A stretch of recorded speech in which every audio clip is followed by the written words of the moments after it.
Let's be real. Gaining weight or losing weight is not only about how you eat, it is about how you live and how you think. It's not about willpower, it's about systems, habits, and psychological patterns running under the surface. In this video, I'm not giving you cliché tips like drink more water, walk 10,000 steps. I'm talking about 5 habits that actually move the needle for your weight, for your health, and for your sense of agency. No shame, no diet culture, just straight up psychology and physiology. My name is Olga Onoshenko, PhD, certified nutritionist, personal trainer, psychotherapist. And I've been helping people to lose weight for 10 years.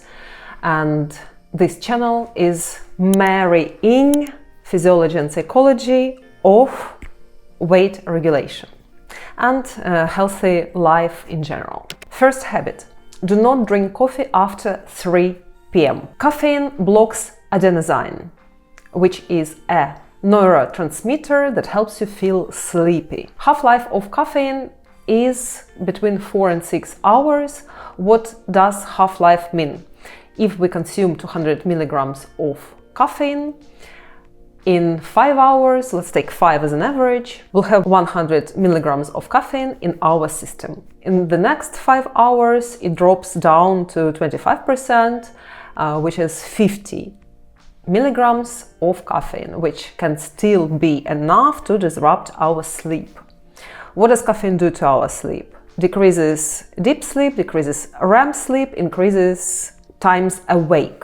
You may not notice, you may not know you're waking up, but this is the same as with alcohol. You may not feel like your sleep is disrupted, but it is disrupted. So many people underestimate impact of caffeine and alcohol, but we're talking here about caffeine, on the quality and depth of your sleep.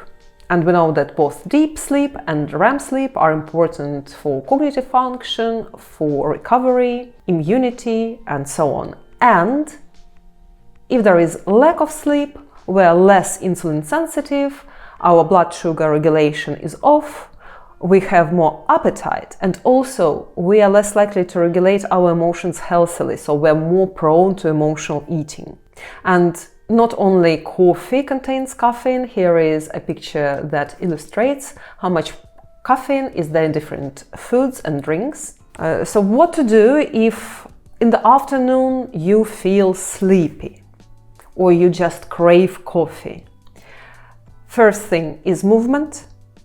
15-minute jog will turn your day upside down in a good sense. Try it. Your energy level will be incredible. It will work so much better than a cup of coffee and a piece of chocolate to bring you energy. It should not necessarily be a jog. There are some yoga sequences that work very well to elevate your energy and decrease sleepiness. And a second tip is have decaffeinated coffee. I buy beans from Dark Arts Roasters, decaf. The roast is called Life After Death. If you do not like the taste of decaf coffee, go for specialty coffees. A lot of roasters make amazing decaffeinated coffees. I just simply love the taste of coffee. So I enjoy drinking coffee before going to bed or while I'm recovering at night. And this is obviously decaf. And the problem with coffee comes when you use it as a stimulant and drink 5 cups a day because you need energy. This is a signal something is going wrong with your lifestyle. You're either undersleeping or under-recovering, overworking, or everything together. And this needs your attention. This is a red flag. Second habit is daily movement. Daily. And this includes strength training, cardio, daily activity, and recovery. And you need to understand that strength training is not just gym workouts. All you need is to overload your muscles, progressively overload. How you do it? At home, on reformer Pilates machine, doing belly, but belly should be like professional belly, and not just bar classes in your local gym. And as well, cardio is not only running and is not only using cardio machines. You can dance, you can play tennis, badminton. It's all about elevating your heart rate to a certain level and loading your cardiovascular system and respiratory system for prolonged amount of time. And I have bad news for you. World Health Organization has established certain recommendations based on extensive research, evidence-based recommendations as for amount and intensity of daily movement you need. And even worse news, I agree with them based on my experience with clients, and my colleagues agree with me.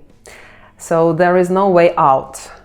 Here are the recommendations. 2 resistance training sessions per week, from 75 to 150 minutes of high moderate intensity cardio exercise, or from 150 to 300 minutes of medium-low intensity exercise. What do high intensity, moderate and low intensity exercise mean? What do these heart rate zones mean? Moderate and high intensity are anywhere from 70-75% of your maximum heart rate. This is when you can hardly talk when you exercise. You're breathing heavily, you cannot maintain full sentences.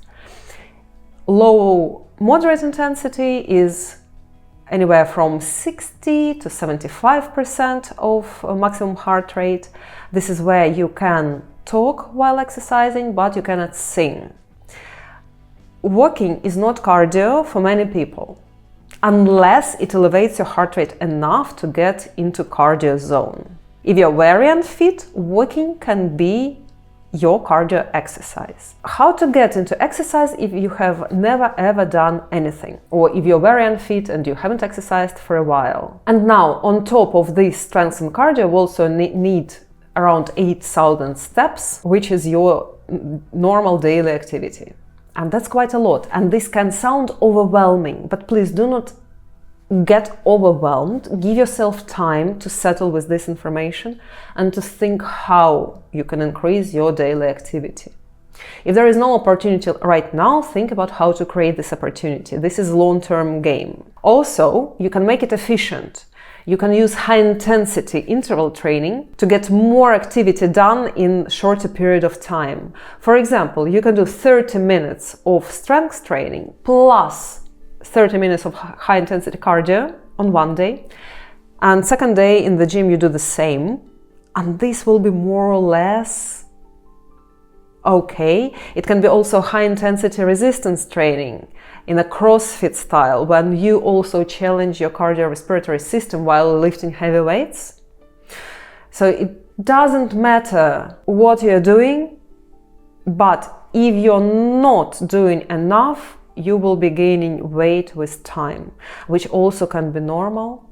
Most people gain weight over time because most people do not have enough exercise, because we are living busy life, we have financial pressures, we have stresses. Life is not perfect. How to build these habits? First, let go of perfectionism.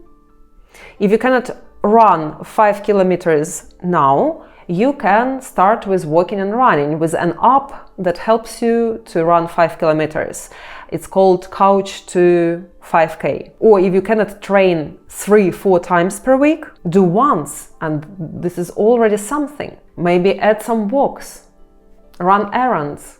And a second obstacle is objectification. I don't go to the gym because I'm ashamed of my body. This is where you look at your body as an object and you judge it, and you put your self-worth, you base your self-worth on how thin you are. And there are a lot of cognitive distortions going on here, because very often clients tell me that they're afraid of going to the gym because everybody will be looking at them, judging them. What are cognitive distortions here? Everybody is looking at me and thinking I'm fat or I'm unfit. but we know that we cannot read other people's minds first, we cannot make their thoughts up for them, and second, we know that everybody cares about themselves, and third, what is important, you are there not to satisfy others, not to be liked by others, and not to be a joy to someone's eye. You're there to do what is good for your health, well-being, and quality of life. And yes, this can be uncomfortable. It can be uncomfortable to go to the swimming pool if you don't like your body, but it's about tolerating that discomfort and remembering that nobody is perfect. We're all humans. So I'll go when I look better means you are viewing yourself through the lens of someone's eyes instead of your own needs and goals. And consider investing into a good personal trainer. We all go to therapy for our minds, so it should be normal to work with a personal trainer for our bodies. Third habit is self-compassion. And self-compassion doesn't mean donuts on the sofa or a lot of online shopping, buying yourself stuff and making yourself bubble bath. It's not even buying yourself pretty underwear. Real self-life means structure and discipline. But it's so reductionist and so surface to say that if you're not eating your salad and not going for a run at 6 a.m., you do not love yourself. This is a very toxic message because we only can apply discipline when we feel safe and regulated. And feeling safe, it's not about absence of war or financial stability. It's about feeling safe from inside. It's not attacking yourself mentally, accepting your traits and quirks, allowing yourself to make mistakes and be imperfect just because you're human and you're trying your best, and ending an inner terror. Most people who struggle with weight loss and suffer from overeating have a very cruel internal critic inside. So we may feel threat from that cruel internal critic, toxic internal critic, and also a threat of rejection. So if I am not perfect, I will be rejected, and this is evolutionary fear. We survived in tribes. In prehistoric era, if you are rejected by your tribe, you will not be able to survive alone in the wild. Now, this is no more the case, but our brain still remembers that.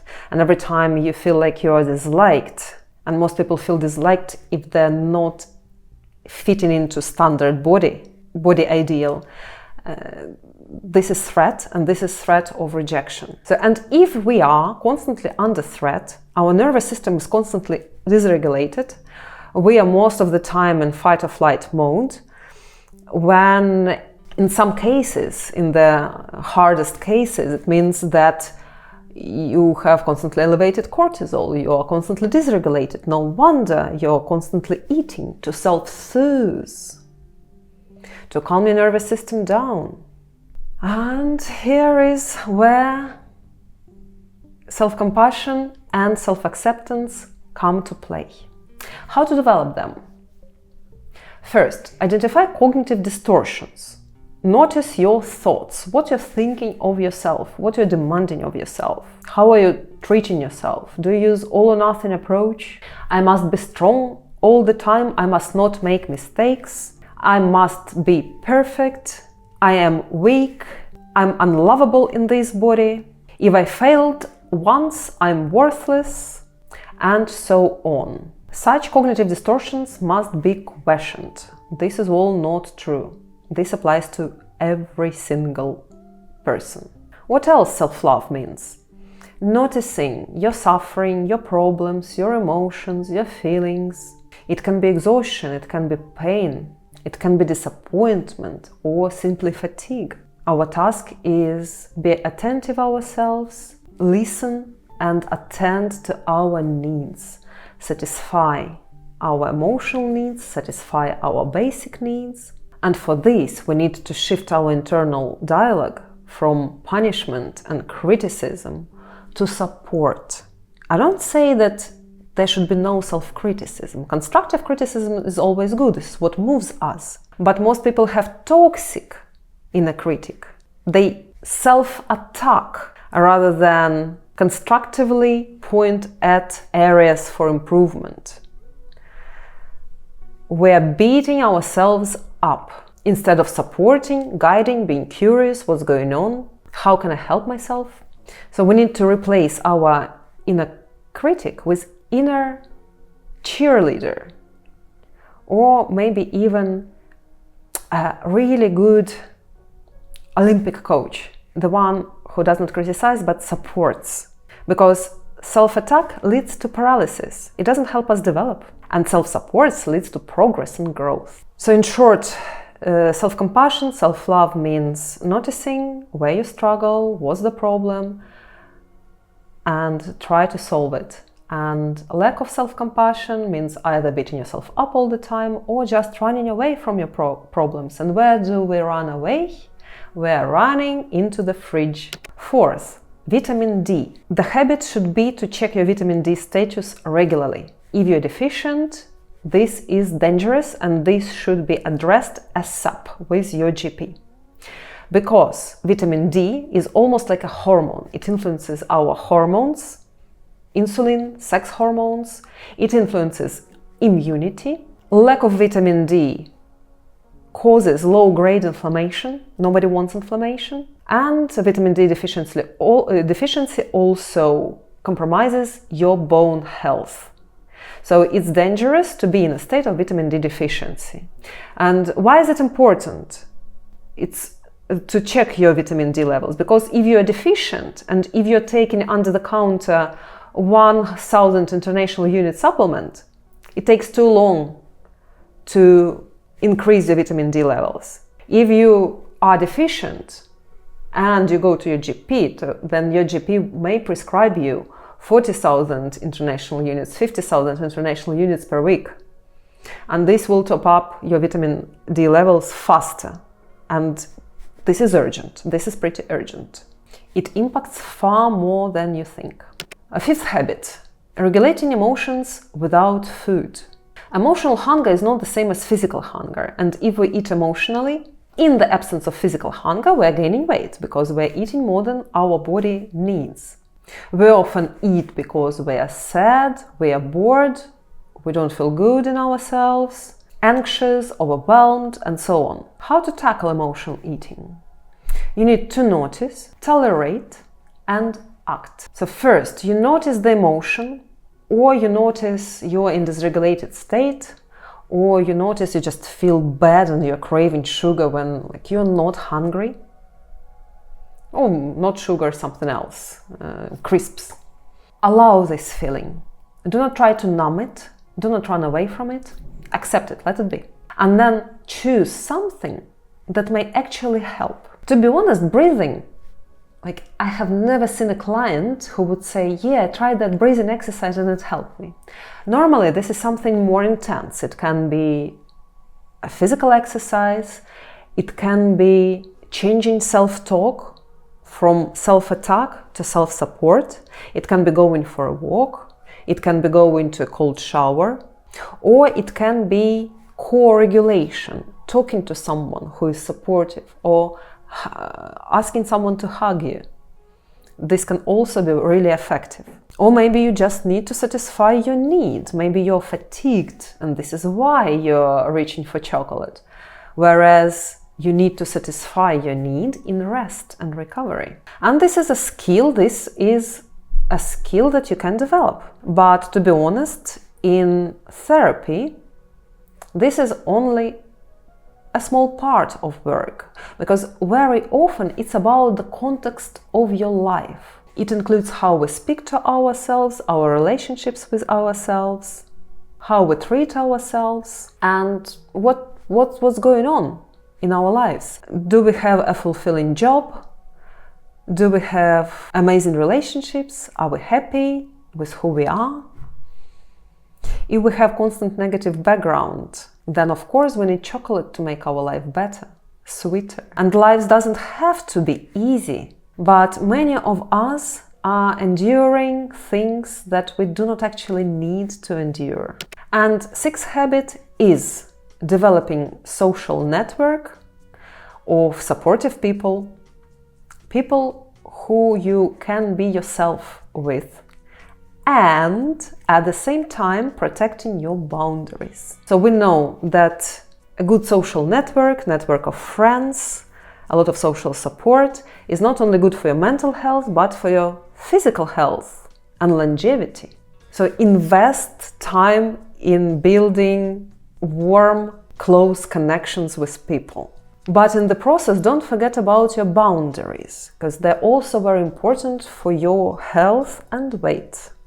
And learn to say no to people who dismiss and devalue you. Boundaries are not selfish. They are a form of self-respect and self-support. Boundaries are sort of your internal compass. They help you stay connected to yourself and build healthy relationships with others. Why does it matter? Because people without boundaries often get burned out, say yes too much, and then feel guilty or angry and have no energy left for themselves, including basic self-care like sleep, exercise, healthy eating. Here are some examples of health-related boundaries. I wrote them down. No thanks, I'm good, even if everyone having seconds or offering you some more food. Please don't comment on my body, even if it's well-meaning. I'll reply tomorrow instead of being instantly available. I can't today, I've blocked out time to rest. And you do not cancel workout or sleep for someone else. This is my choice. I decide what, when and how I eat, even if others disagree. So how to build the habit of protecting your boundaries? Pause and ask yourself, do I really want it? Or I simply cannot tolerate the discomfort of saying no. Practice short, clear no's. No justification needed. So here are your new 6 habits. No caffeine after 3 p.m. Daily movement, getting fit. 3rd, developing self-supportive attitude and really warm relationships with yourself. 4th, vitamin D. 5th, regulating emotions without food. And 6th, lots of friends and maintaining your boundaries. I hope this was helpful. If you found it helpful, click like. Please write down comments. You can ask questions. I can answer them in detail in the first 72 hours of release of the video. Do not forget to subscribe, because more evidence-based and useful videos are coming your way. And check out useful links under this video. See you soon.